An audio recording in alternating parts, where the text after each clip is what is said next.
It all started with a swipe from US President Donald Trump calling India a dead economy.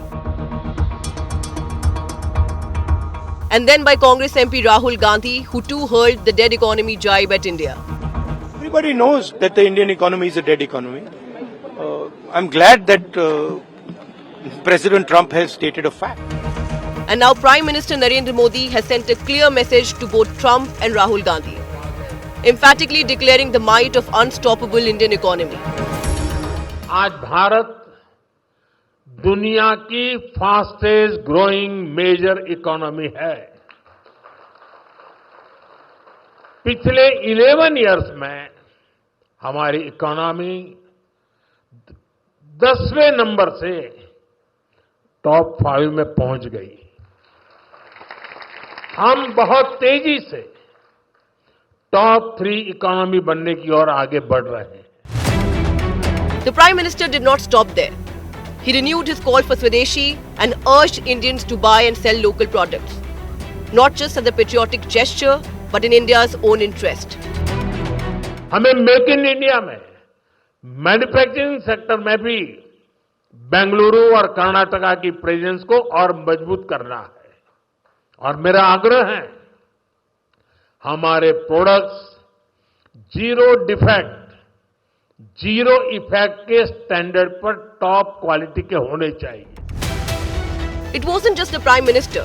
Defense Minister Rajnath Singh also took a not so subtle dig at Trump's recent trade posturing, calling out what he described as jealousy over India's rapid rise. He claimed that the Sabka boss is unable to accept India's growth. कुछ लोग हैं जो भारत के का विकास जितनी तेजी के साथ हो रहा है उन्हें रास नहीं आ रहा है। सबके बास तो हम हैं। भारत कैसे इतनी तेजी के साथ बढ़ रहा है कि भारत को अब दुनिया की कोई ताकत विश्व की एक बड़ी शक्ति बनने से रोक नहीं सकती है। Meanwhile, Union Minister Nitin Gadkari also prescribed the might of science and technology against dadagiri of certain nations. सब समस्या का उपाय एक ही है, वो है साइंस एंड टेक्नोलॉजी, नॉलेज। अगर इस क्षेत्र में नॉलेज जो पावर है उसका उपयोग हम करेंगे और कर रहे हैं, तो मुझे लगता है दुनिया झुकती है, झुकाने वाला चाहिए। ये हमारे देश की इंपॉर्टेंट महत्वपूर्ण बात है। The government has been hitting back at Rahul Gandhi for maligning the Indian economy.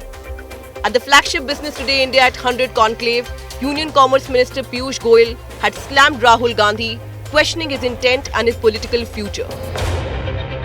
I think parroting a negative narrative by the leader of the opposition is a matter of shame. I condemn him for that. And frankly, the nation will never forgive Mr. Rahul Gandhi. As India charts its path towards the global top 3 in economy, the political noise is hitting a deafening pitch.